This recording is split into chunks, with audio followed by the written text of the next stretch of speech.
Assalamualaikum warahmatullahi wabarakatuh. Bertemu lagi dengan pelajaran biologi di kelas 12 IPA. Bagaimana kabar kalian? Semoga kalian selalu dalam keadaan baik dan sehat. Nah, sebelum memulai pembelajaran, marilah kita berdoa menurut agama dan kepercayaan kita masing-masing. Semoga kita selalu dalam lindungan Allah Subhanahu wa taala dan kita selalu diberikan kesehatan, kemudian diberikan kemudahan dalam menjalankan aktivitas, terutama kalian diberikan kemudahan dalam memahami dan mengerti semua ilmu yang diberikan oleh para guru. Nah, Ibu akan melanjutkan materi bioteknologi ya. Di pertemuan sebelumnya kita sudah membahas bioteknologi konvensional yang diaplikasikan dalam berbagai bidang ya, entah itu bidang makanan ya, minuman, kemudian bidang pertanian dan juga bidang kesehatan. Nah, kali ini kita akan membahas bioteknologi modern. Nah, bioteknologi modern tentu saja itu menggunakan alat-alat yang modern atau alat-alat canggih. Kemudian prosedurnya itu sudah menggunakan prosedur ilmiah atau penelitian ilmiah.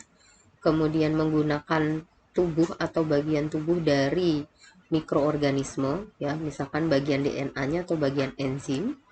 Kemudian produksinya itu pasti skalanya adalah skala besar atau skala industri.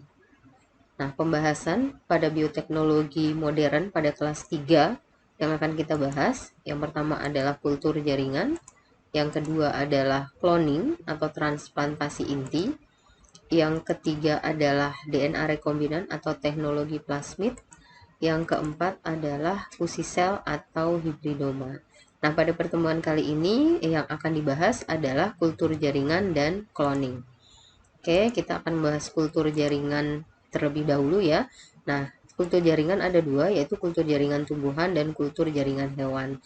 Nah, apakah sama atau ada perbedaan? Nah, mari kita bahas ya. Nah, kultur jaringan tumbuhan adalah proses perbanyakan tumbuhan secara vegetatif atau aseksual dengan menumbuhkan jaringan atau eksplan pada media kultur yang aseptik dan terkontrol. Artinya aseptik itu berarti bebas kuman ya, harus higienis gitu. Kemudian terkontrol, dia di dalam ruangan laboratorium. Kemudian, kultur jaringan tumbuhan itu didasarkan pada sifat totipotensi tumbuhan. Nah, apa itu totipotensi? Ya, totipotensi adalah kemampuan sel atau jaringan untuk tumbuh menjadi individu baru. Kemudian, manfaat dari kultur jaringan ya, secara umum dia akan menghasilkan bibit tanaman ya dalam jumlah banyak dalam waktu relatif singkat dan sifatnya sama dengan induknya. Jadi sama kalau misalkan kalian mencakok atau stek ya. Jadi sifatnya akan sama dengan induknya. Tahapan kultur jaringan tumbuhan yang pertama yang harus dilakukan adalah membuat media tanam. Nah, media tanam itu berupa agar-agar yang di dalamnya ditambahkan nutrisi atau garam mineral sesuai dengan komposisi yang ada di dalam tanah. Kemudian ditambahkan juga vitamin dan hormon pertumbuhan. Hormon pertumbuhan itu contohnya seperti auksin, sitokinin, dan giberelin. Ingat bahwa hormon tersebut sudah kita pelajari di bab pertama ya di kelas 3 ya, di pertumbuhan dan perkembangan tumbuhan. Nah, setelah medianya siap, maka yang harus kita siapkan selanjutnya adalah eksplannya. Nah, tahapannya ini disebut adalah inisiasi. Apa itu eksplan? Eksplan adalah jaringan tumbuhan yang akan kita tanam. Nah, biasanya eksplan ini diambil dari akar batang daun ya yang sifatnya masih meristematis atau yang masih muda. Tujuannya supaya dia mudah untuk tumbuh menjadi tumbuhan baru. Kemudian tahap selanjutnya adalah sterilisasi ya. Sterilisasi ini baik sterilisasi untuk media tanam maupun sterilisasi untuk eksplannya. Nah, untuk sterilisasi media tanam ya, ini yang sudah media tanam yang sudah ditempatkan di gelas-gelas seperti ini, kemudian ditutup ya, kemudian dengan aluminium foil, kemudian dimasukkan ke dalam panci listrik. Bahasa kita panci listrik, tapi bahasa apa namanya yang benar untuk laboratorium namanya adalah autoclave. Jadi ini bentuknya seperti panci presto ya, tapi ukurannya lebih besar ya. Jadi semua media tanam dimasukkan, kemudian ditutup, di dalamnya sudah ada air dan juga saringannya. Nah, nanti ditutup kemudian tinggal di on kan, nanti dia akan mendidih gitu ya. Nah, setelah itu ada waktu tertentu, setelah dingin baru diambil, kemudian media tanamnya ditaruh di rak-rak di dalam laboratorium, ditunggu setelah 1 minggu. Jika dalam 1 minggu itu tidak ada bakteri atau jamur yang tumbuh di dalam media tanam, berarti dia bisa digunakan untuk media kultur. Tapi kalau tumbuh bakteri ataupun jamur, maka harus dibuang ya. Kemudian eksplan juga harus disterilisasi ya, dengan dicuci dengan air sabun, kemudian direndam dengan bakterisida dan fungisida ya, supaya dia juga terbebas dari bakteri dan jamur. Nah, setelah keduanya disterilisasi, baru tahap selanjutnya adalah menanam ya pada media kultur. Disebutnya adalah multiplikasi. Ya, jadi menanam eksplan pada media. Nah, menanamnya itu tetap harus lingkungannya adalah di lingkungan yang steril ya, di dalam suatu kotak yang disebut dengan laminar airflow. Kemudian menanamnya juga harus di samping api ya, jadi diupayakan semuanya adalah dalam kondisi steril atau aseptik. Nah, setelah tanaman itu setelah eksplan itu ditanam, ditunggu sampai 2 atau 3 minggu. Kalau terbentuk kalus atau jaringan dasar, biasanya kayak tumbuh kayak kutil-kutil begitu. Nah, berarti terbentuk kalus. Kemudian biasanya 1 minggu atau 2 minggu kemudian ya baru akan tumbuh tunas di jaringan kalus tersebut. Berarti kita berhasil untuk melakukan kultur jaringan tumbuhan. Nah, tanaman kecil itu disebutnya adalah plantlet. Setelah terbentuk plantlet, biasanya medianya itu nutrisinya habis, bisa dipindahkan ke media yang lain yang baru. Ya, ingat bahwa semuanya harus dalam kondisi aseptik atau steril. Sampai kita mendapatkan ukuran plantlet atau tanaman kecil sampai ukuran tertentu, baru nanti kita aklimatisasi. Aklimatisasi itu artinya memindahkan plantlet ke lingkungan atau media tanah. Nah, itu medianya bukan media tanah terbuka seperti itu ya. Biasanya dia akan dipindahkan ke rumah kaca. Artinya walaupun bukan di laboratorium, di lingkungan, tapi lingkungannya diupayakan masih bisa terkontrol. Kemudian tanahnya juga kita sterilkan dulu. Seperti itu tahapannya ya. Nah, ini adalah video yang bisa kamu tonton dari tahapan membuat media sampai menanam media. Nah, ini adalah gambar tahapannya tadi ya. Dari awal ya, dari awal membentuk media tanam, kemudian mengambil eksplan, menanam eksplan, sampai menumbuhkan eksplan.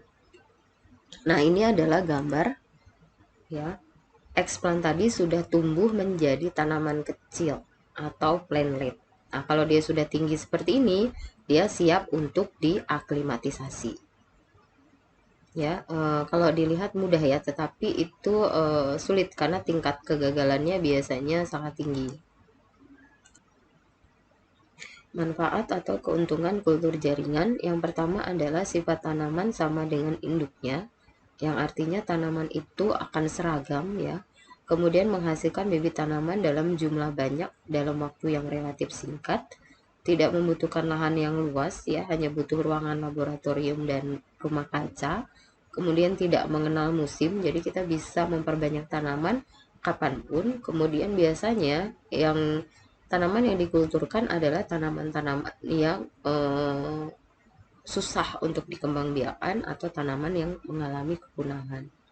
Biasanya untuk tujuan konservasi. Kekurangannya adalah biayanya mahal, karena untuk bikin lab dan juga rumah kaca itu butuh biaya yang sangat besar.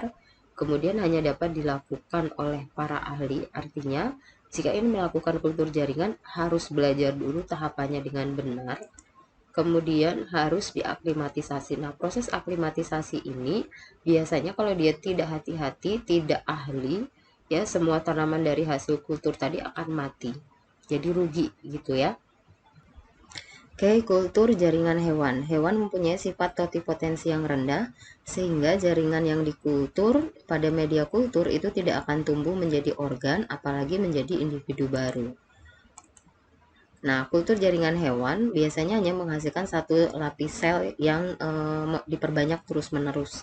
Nah, biasanya contohnya itu adalah jaringan kulit. Nah, kalau kalian pernah dengar peristiwa ada orang yang terbakar wajahnya atau sebagian besar tubuhnya, kemudian akan diganti dengan kulit yang baru. Nah, kulitnya itu bisa saja berasal dari hasil kultur jaringan kulit, ya. Nah, seperti itu ya. Jadi tidak sampai membentuk organ ataupun sampai untuk individu baru. Nah, apakah bisa yang lainnya? Bisa kalau dia berasal dari fertilisasi, ya. Nah, ini contohnya. Nah, jadi ada yang disebut dengan kultur in vitro, yaitu proses perbanyakan jaringan atau embrio di dalam tabung laboratorium. Artinya, fertilisasi yang harusnya terjadi di dalam tubuh makhluk hidup untuk makhluk hidup mamalia, ya. Nah, itu bisa dilakukan di luar tubuh, gitu ya, di dalam sebuah tabung reaksi gitu, atau di dalam laboratorium sampai terbentuk embrio. Nah, itu disebut dengan kultur in vitro. Nah, kemudian embrionya, nah itu baru dia disuntikan ke dalam rahim. Nah, ini biasanya yang disebut dengan bayi tabung. Nah, ini biasanya untuk membantu pasangan suami istri yang sulit mendapatkan keturunan. Ya, jadi tidak bisa seperti misalkan kita punya jaringan kulit kemudian menjadi individu baru, itu tidak bisa. Ya, yang bisa jadi individu baru kalau ada fertilisasi, ya, sampai terbentuk embrio, kemudian embrionya dimasukkan ke dalam rahim, baru bisa terbentuk individu baru. Jadi jangan sampai salah begitu ya. Nah, itulah perbedaan antara kultur jaringan tumbuhan dan kultur jaringan hewan. Nah, sekarang kita akan bahas cloning atau transplantasi inti.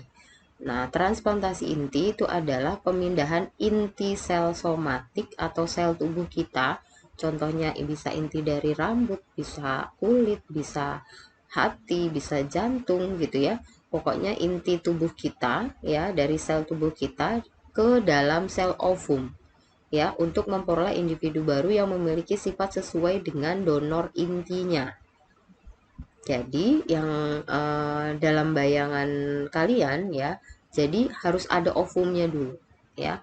Ovumnya, kemudian ovumnya itu harus dikosongkan, ya. Nggak boleh ada intinya. Nanti soalnya intinya akan diganti dengan inti sel tubuh.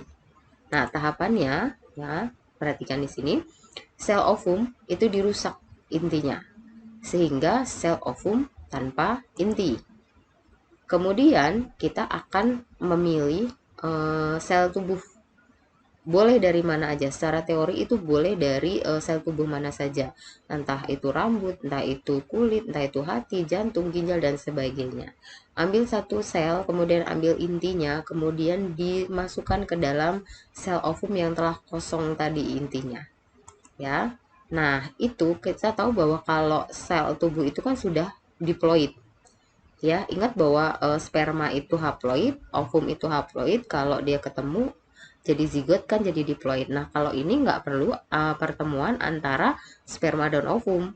Karena apa? Sel ovumnya sudah disuntik, ya, sudah disuntik atau diberikan oleh inti dari sel tubuh yang sudah diploid. Berarti sel ovum ini sudah menjadi zigot. Nanti dia akan berkembang menjadi embrio. Ingat tahapan embrio itu dari morula, blastula, dan gastrula.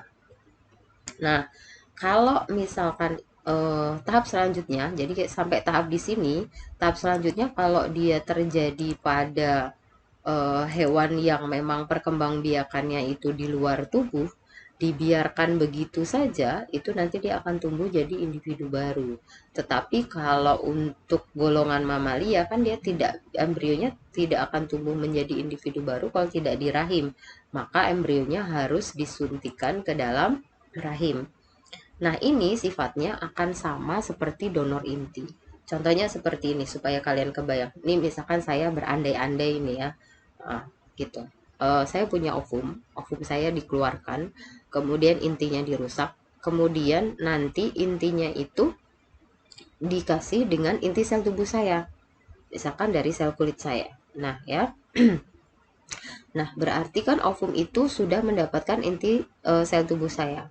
Nanti dia akan berkembang jadi embrio, kemudian dimasukkanlah ke dalam rahim saya. Kemudian saya hamil. Nah anak yang saya kandung, kemudian nanti akan saya lahirkan, itu pasti 100% mirip dengan saya. Soalnya dia donor intinya adalah saya, dari inti sel tubuh saya. Seperti itu ya, kalian terbayang ya. Oke. Nah, yang akan dicontohkan pada materi kali ini adalah katak dan domba doli. Ingat kalau katak itu kan perkembangan embrio sampai jadi janin kan ada di luar tubuh ya. Jadi prosesnya sama ya.